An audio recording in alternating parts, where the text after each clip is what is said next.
স্বাগতম বিচার ম্যাথ ক্লাসে। আজকে আমরা অষ্টম শ্রেণীর সরল সহজ সমীকরণ ষষ্ঠ অধ্যায় অনুশীলনী 6.1-এর 9 নম্বরে যে অঙ্কটি আছে সেই অঙ্কটি আজকে আমরা সমাধান দিতে চেষ্টা করব। এটা হলো সরল সহ সমীকরণ। চলকের মানে এক্স এর মান অথবা ওয়াই এর মান, এই দুইটি মান দ্বারা উভয় সমীকরণকে যদি সিদ্ধ করে তাহলে এই দুইটা সমীকরণকে বলা হয় সহ সমীকরণ। চলকের মান যা পাবো আমরা, এক্স এর মান এবং ওয়াই এর মান, এক্স এর মান এবং ওয়াই এর মান এই দিকে বসানোর পরে যদি বাম পক্ষ ডান পক্ষ সমান হয় তাহলে এই দুইটাকে বলা হয় সহ সমীকরণ। মানে চলকের মান দ্বারা একাধিক সমীকরণ সিদ্ধ হলে এটাকে বলা হয় সহ সমীকরণ। আর যে চলকের যে সমীকরণের একঘাত বিশিষ্ট সমীকরণ, চলকের একঘাত বিশিষ্ট সমীকরণ হলে যদি ঘাত এক হয় মানে পাওয়ার যদি এক হয় সেটাকে বলা হয় সরল সহ সমীকরণ। এই দুইটা হলো সহ সমীকরণ, আর যদি একঘাত হয় তাহলে সরল সহ সমীকরণ। এখন আমরা যে 9 নম্বর অঙ্কটি আমরা সমাধান দিব, এটা হলো ax - by equal a - b equal 1, ax plus by equal a plus b equal 2। তাহলে আমরা এটা হলো প্রতিস্থাপন পদ্ধতিতে সমাধান করো। কি প্রতিস্থাপন পদ্ধতিতে সমাধান করো। আর একটা আছে তোমাদের অপনয়ন পদ্ধতিতে সমাধান। আমরা যে 9 নম্বর অঙ্কটি আমরা লিখছি সেটা হলো প্রতিস্থাপন পদ্ধতিতে সমাধান। সরল সহ সমীকরণ মানে 9 নম্বর যে অঙ্কটি 1 থেকে 12 পর্যন্ত যে অঙ্কটি আছে তোমাদের বোর্ড বই 105 পৃষ্ঠায় 1 থেকে 12 পর্যন্ত অঙ্কগুলো হলো প্রতিস্থাপন পদ্ধতিতে সমাধান। আমরা এটা প্রতিস্থাপন পদ্ধতিতে সমাধান করব। 1 নং অথবা 2 নং থেকে একটি মান বের করে এটা আমরা 1 নং থেকে যদি বের করি তাহলে 2 নং এ বসাবো, 2 নং থেকে আমরা বের করলে 1 নং এ বসাবো। মানে একটি মান সম্পূর্ণভাবে অন্য একটি জায়গায় নিয়ে বসালে সেটাকে বলা হয় প্রতিস্থাপন। তাহলে চলো আমরা আগে অঙ্কটা শুরু করি। শুরু করতে করতে আমরা বুঝাবো। তাহলে 1 নং হতে পাই আমরা শুরুতেই লিখবো 1 নং হতে পাই।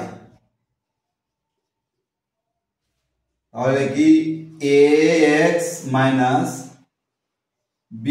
ইকুয়াল a - b, এটা হলো 1 নং সমীকরণ। বা ax ইকুয়াল -by টাকে আমরা ডান দিকে নিয়ে যাব, a - b plus by।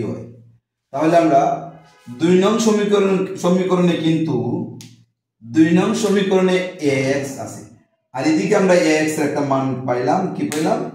a - b plus by। এটাকে আমরা 3 নং সমীকরণ দিয়ে দেব। এটাকে আমরা 3 নং সমীকরণ দিলাম। এখন ax এর মানটা, x মানে এইটুকু, x মানে এইটুকু, এই ax এর পরিবর্তে আমরা এইটুকু 2 এ বসাবো। আমরা লিখব ax এর মান 2 এ বসিয়ে পাই। ax এর মান কোথায় বসাবো? আমরা 2 নং সমীকরণে এই জায়গায় আমরা ax এর মানটা বসাবো। আমরা লিখি ax এর মান, ax এর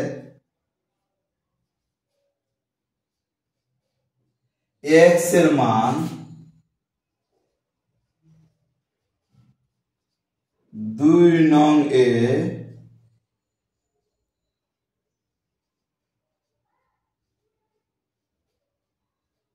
বসিয়ে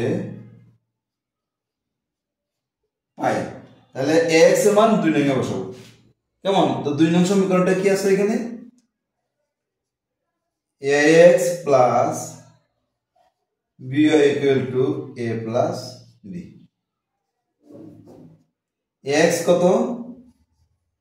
a - b plus by plus by equal a plus b। তাহলে আমরা কি করলাম? ax এর মানটা x equal to a minus b plus by এই জায়গায় বসালাম। এই ax এর জায়গায় এই পুরো মানটা আমরা বসালাম।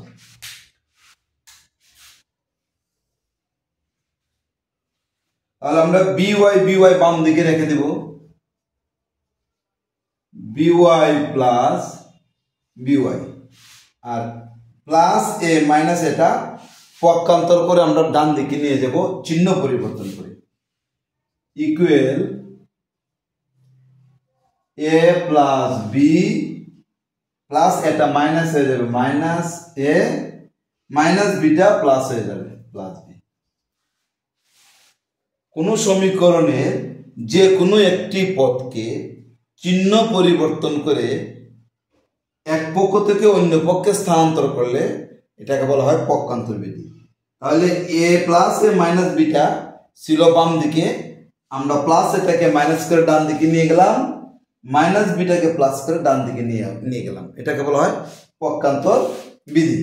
এখন by এ by যোগ করলে কত হয় 2by, আর এখানে মাইনাস এ প্লাস এ কাটা, b যোগ করলে হয় 2b। এখন এদিকে গুণ আকার আছে, আমরা ভাগ আকারে 2bটাকে 2b নিচে নিয়ে যাব, অর্থাৎ উভয় পক্ষকে 2b দ্বারা ভাগ। তাহলে y equal 2b by 2b, এটা কাটা 1, অতএব y ইকুয়াল 1। এটা হলো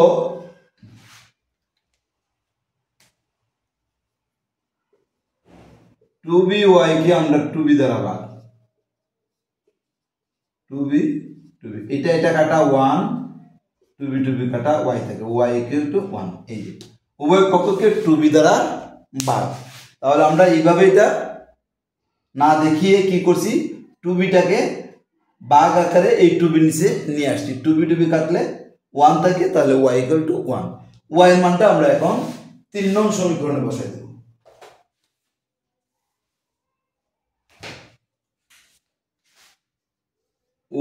y এর মান 3 নং এ বসিয়ে পাই।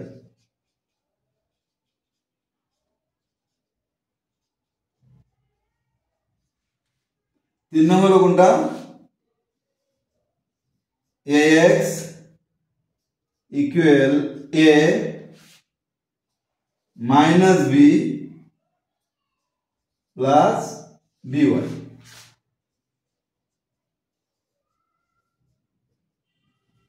a minus b plus y এর মান কত 1, এই যে 1 বসালাম, y এর মান 3 নং এ বসিয়ে পাই। ax equal a minus b plus by, ax equal a minus b plus y এর মান বসেছি 1। তাহলে আমরা যদি এখন গুণ করি,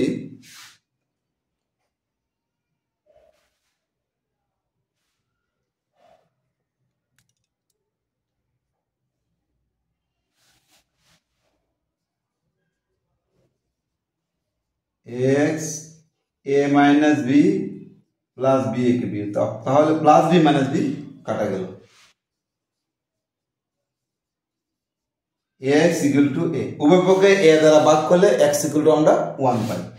আমরা এটাকে ভাগ আকারে দিকে নিয়ে যাব, x equal a by a, এই এটা এর নিচে নিয়ে আসি। এখন যদি আমরা a কাটি তাহলে হয় 1, অতএব x equal two 1। x equal two কি পেলাম আমরা 1 পাইলাম। আমরা এটা একটু উপরে লিখি, দেখা যাচ্ছে না, লিখি মুছতে হবে।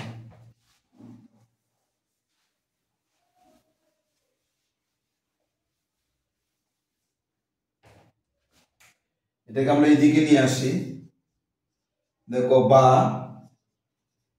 x ইকুয়াল টু a বা x equal to a by a, কাটাকাটি করলে x ইকুয়াল টু 1। এটাকে আমরা উভয় পক্ষকে a দ্বারা ভাগ করে বাম দিকে এর সাথে কোনো কিছুই থাকতে পারবে না, কোনো সহগ থাকতে পারবে না, আক্ষরিক সহগ থাকতে পারবে না, আর কোনো সাংখ্যিক সহগও থাকতে পারবে না।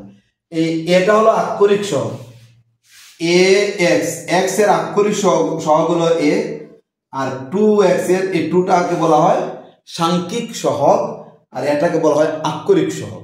আক্ষরিক সহগ অথবা সাংখ্যিক সহগ অথবা মাইনাস চিহ্ন কোনোটাই এক্স এর সাথে থাকতে পারবে না, সেই জন্য এ দ্বারা ভাগ করে আমরা এটাকে সরাই দিচ্ছি। x ইকুয়াল টু এ কাটা গেল 1, এই যে 1, তাহলে x ইকুয়াল টু আমরা 1 পেলাম। নির্ণয় সমাধান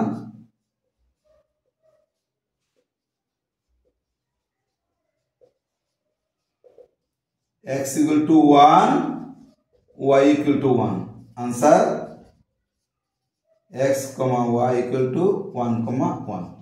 তাহলে আশা করি প্রতিস্থাপন পদ্ধতিতে 9 নম্বর যে অঙ্কটি আমরা এখন করলাম, আশা করি বুঝতে পারছো। তোমরা অবশ্যই একটু ভালোভাবে দেখতে চেষ্টা করবে মনোযোগ দিয়ে, তাহলে অঙ্কটা তোমার কাছে সহজ হবে, এবং বারবার দেখতে চেষ্টা করবে যাতে তোমার কোথাও ভুল বুঝতে পারতেছো বা কোথাও মনে হইতেছে যে এই জায়গাটা বুঝতেছো না, সে এই জায়গাটা বারবার টেনে টেনে দেখবে, তাহলেই তুমি হয়তো অঙ্কটা ভালোভাবে বুঝতে পারবে। তাহলে আজকের মতো এখানেই, আমরা নেক্সট অঙ্কটি, নেক্সট যে 10 নম্বর, 11 নম্বর, 12 নম্বর আছে, সেই অঙ্কগুলো আমরা ধারাবাহিক দিতে চেষ্টা করব। আশা করি তোমরা সাথে থাকবে।